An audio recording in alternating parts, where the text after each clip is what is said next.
You can feel it when it happens because it is disorienting in a very specific way. They offer intimacy, real intimacy. They open up at night. They tell you things they do not tell other people. They lean in emotionally, physically, sexually. They create closeness, rituals, private language, a bubble that feels like a relationship even if no one else knows it exists. And then, the moment you reach for structure, the moment you reach for daylight ground, the moment you reach for a container that makes the bond real outside of the moment, they refuse it. They avoid it. They delay it. They change the subject. They say they do not like labels. They say they want to go with the flow. They say they need more time. They say you are pressuring them. And if you push, they pull away. If you relax, they come back.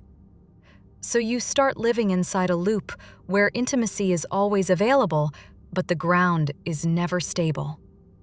And if you are anxiously wired, that combination is addictive. Because intimacy feels like proof, and the lack of structure keeps your nervous system in suspense.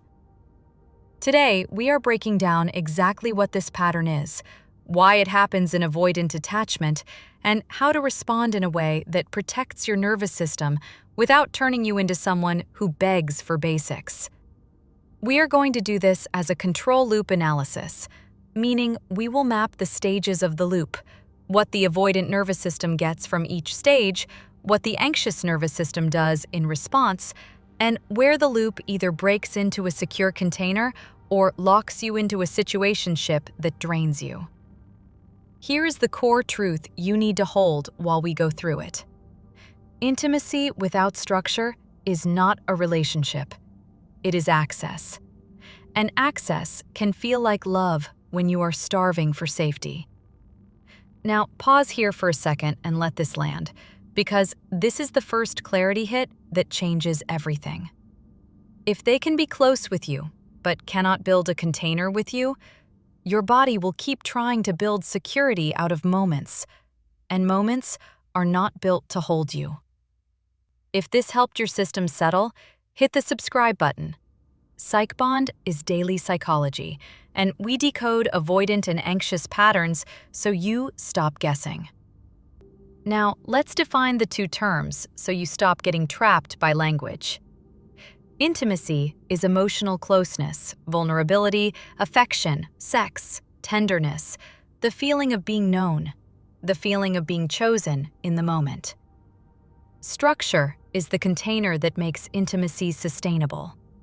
Structure is consistency, agreements, repair, communication standards, exclusivity if you want it, integration into each other's lives, planning, accountability, and a shared reality you can orient your decisions around. Intimacy is temperature. Structure is container. Temperature can change in a day. Container holds over time.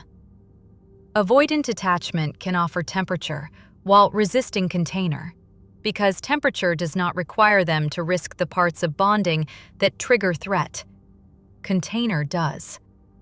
And when you understand that, you stop taking their intimacy as a sign they are ready to build with you. You start reading whether they can hold structure, because structure is where nervous systems either become secure or stay addicted.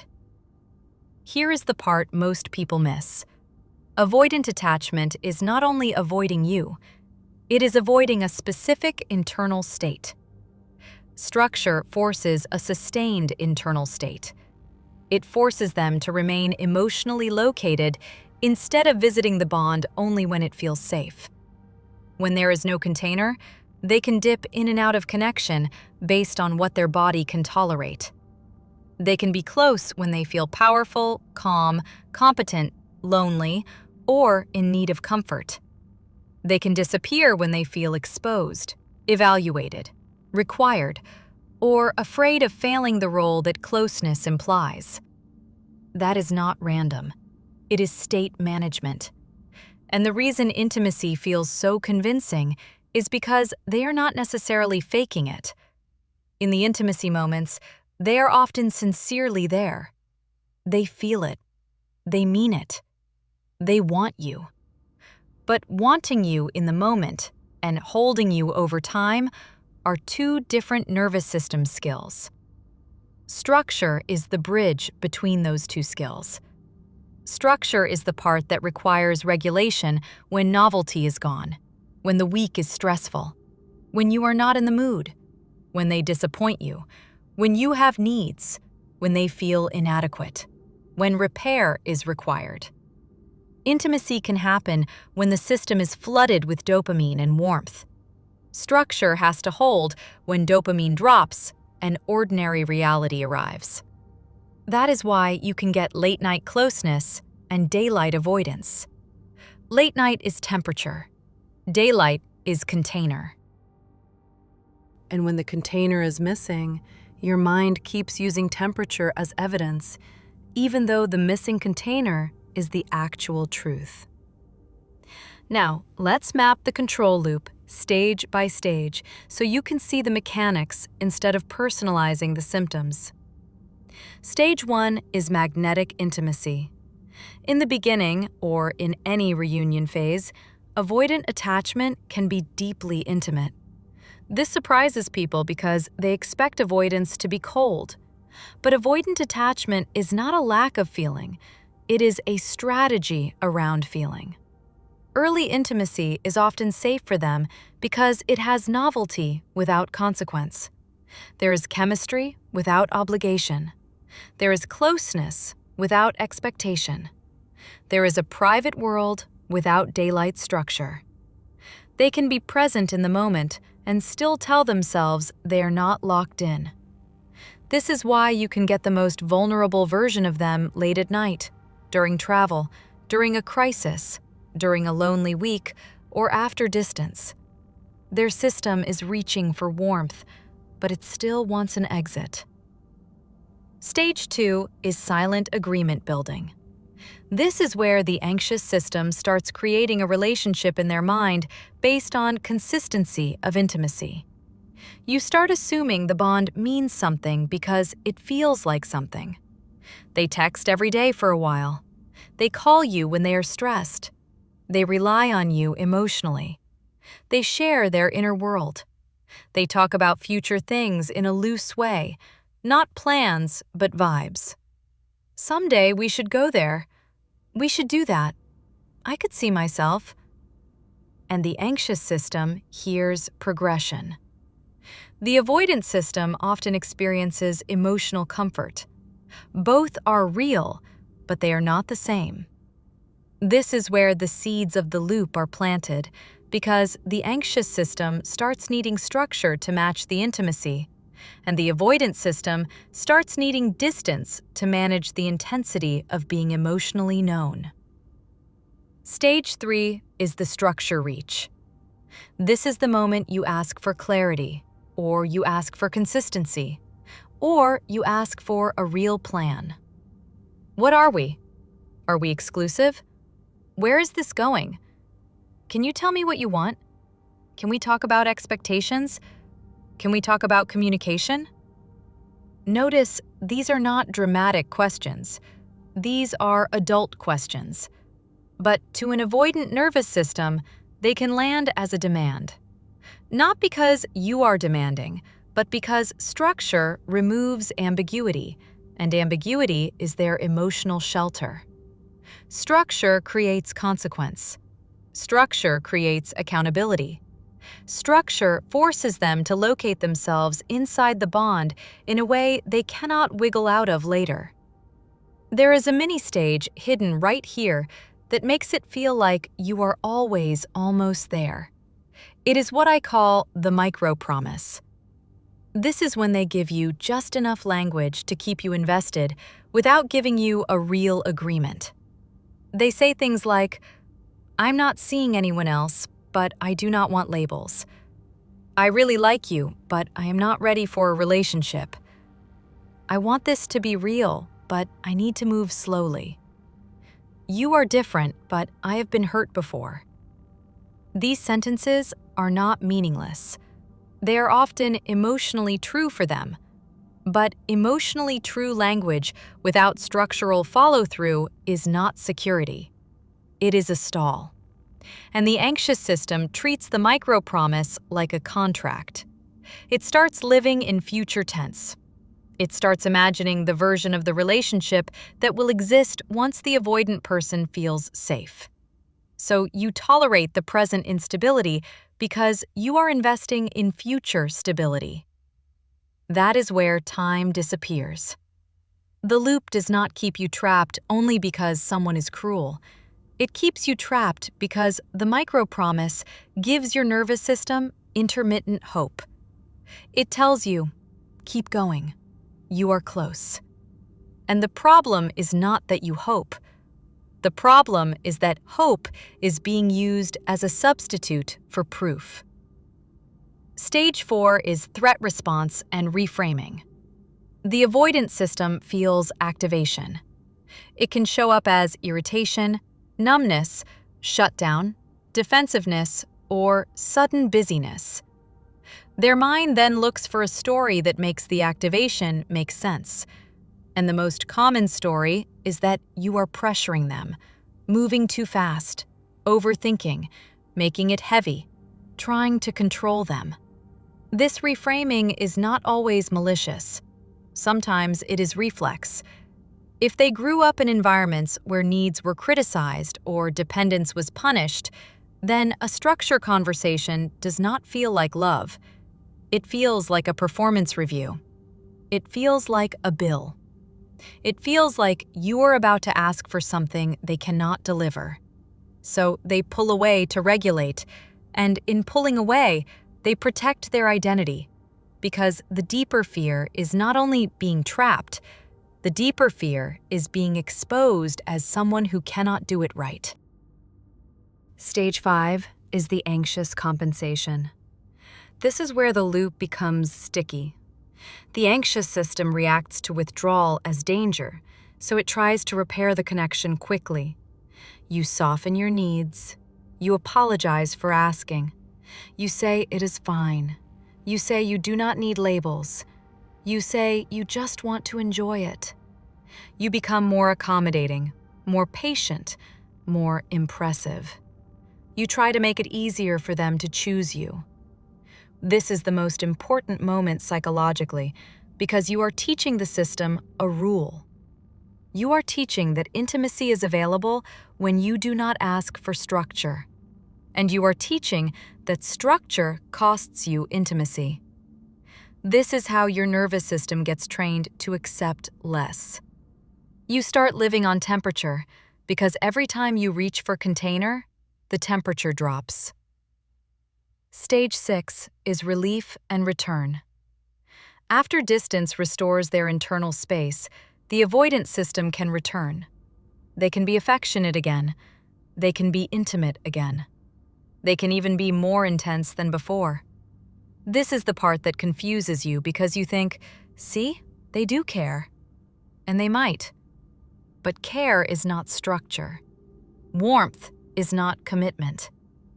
This stage is the reinforcement stage. It reinforces your hope and keeps you in the loop. You stop asking for structure because you do not want to lose them. They keep offering intimacy because it keeps you connected. And the loop repeats. Magnetic intimacy, silent agreement building, structure reach, threat response, anxious compensation, relief and return. Now, here is the key question. What does the avoidance system get from this loop? It gets connection without full accountability. It gets comfort without a contract. It gets intimacy without integration. It gets you as a regulation resource while keeping the relationship undefined enough that they do not have to face the parts of bonding that activate shame and fear. And what does the anxious system get from the loop? It gets intermittent reinforcement, which is the most addictive reward schedule for the brain. You get bursts of intimacy, then withdrawal, then reunion. Your mind starts chasing the reunion because it feels like relief. This is why you can feel obsessed, even if the relationship is not actually safe. You are not addicted to them as a person. You are addicted to the relief cycle. And if you do not see that, you will keep interpreting intimacy as proof that structure is coming. But avoidant attachment does not give structure as a reward for patience. Structure comes only when there is capacity and willingness to tolerate the threat that structure activates. So now we separate two versions of this pattern, because this is where your decisions become clean. Version 1 is low skill but real capacity.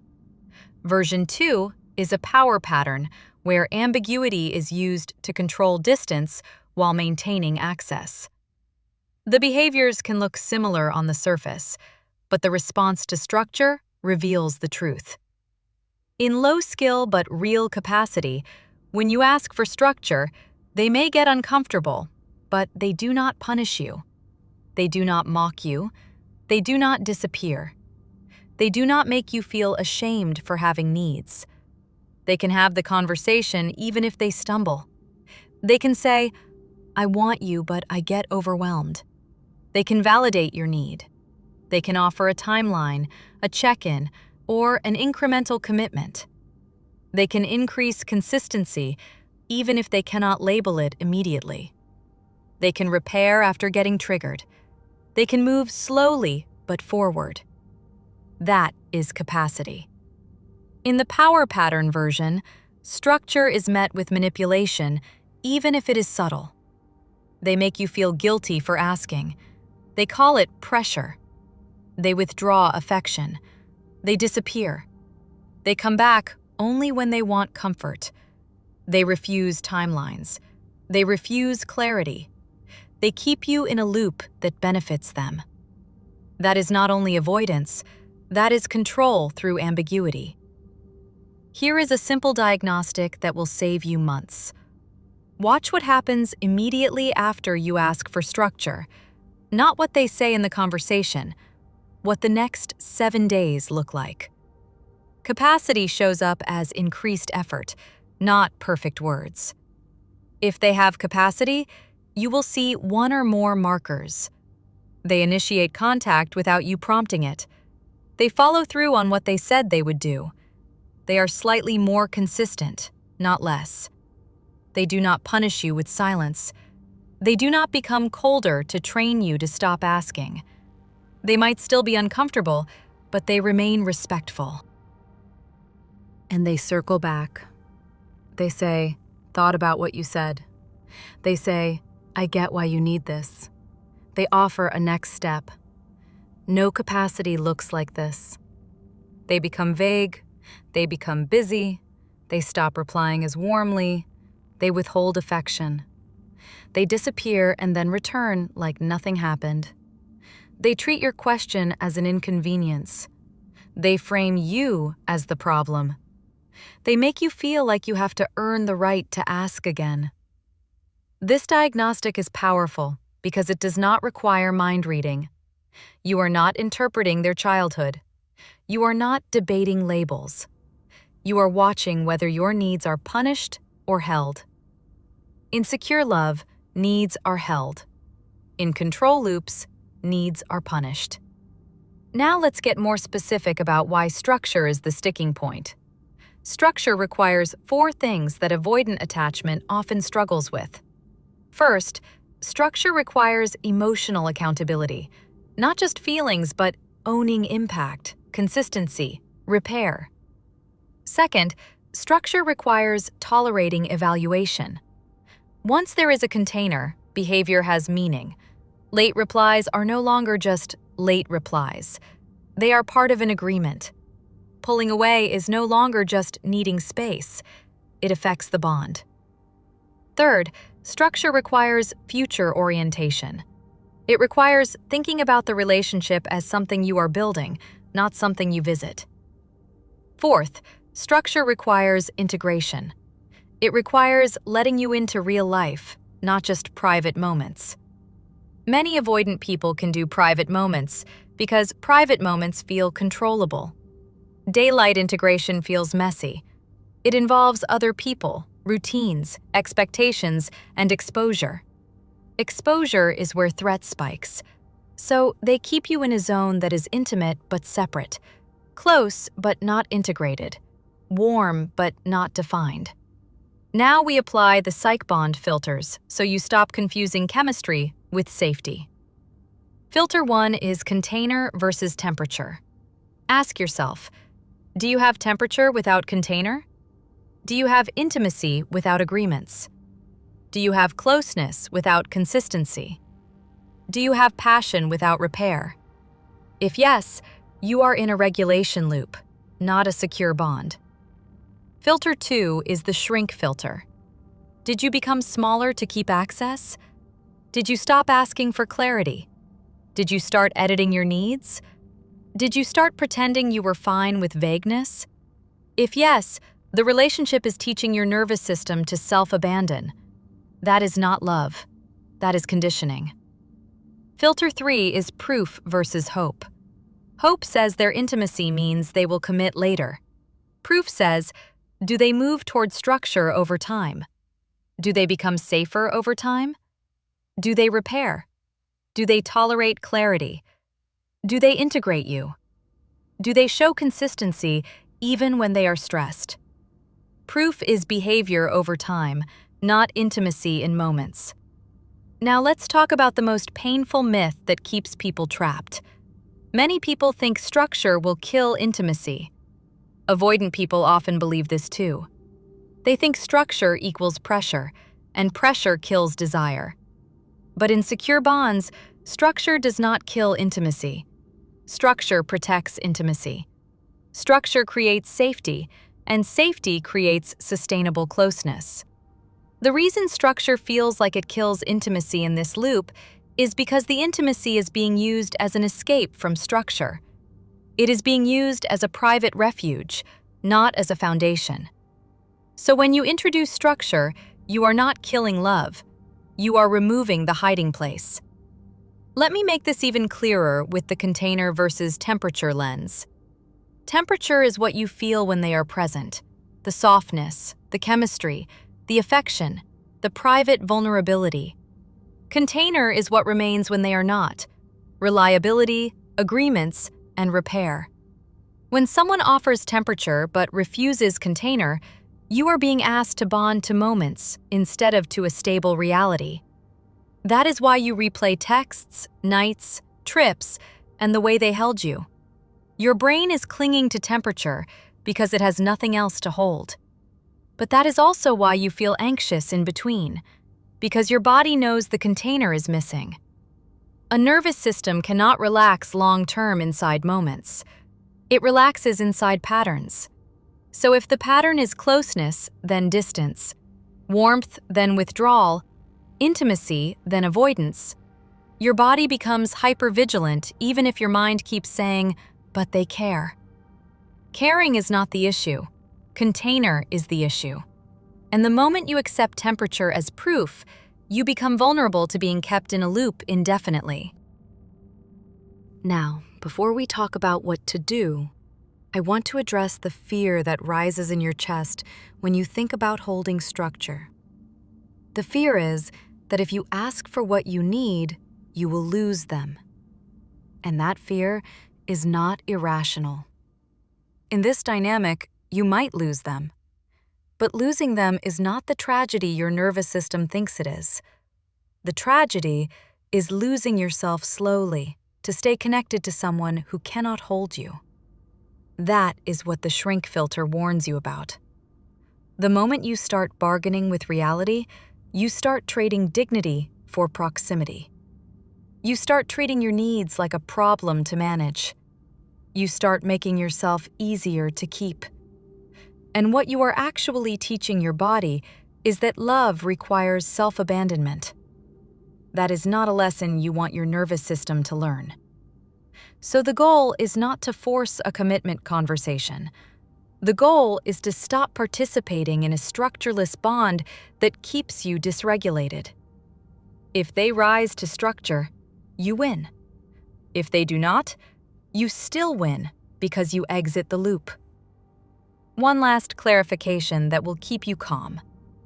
Avoidant people often confuse structure with control because they have experienced control in the past. They may have grown up with caregivers who were intrusive, critical, or emotionally unpredictable. So their body learned to associate closeness with losing autonomy. In that context, a simple question can feel like a hand on their throat, even when you are gentle.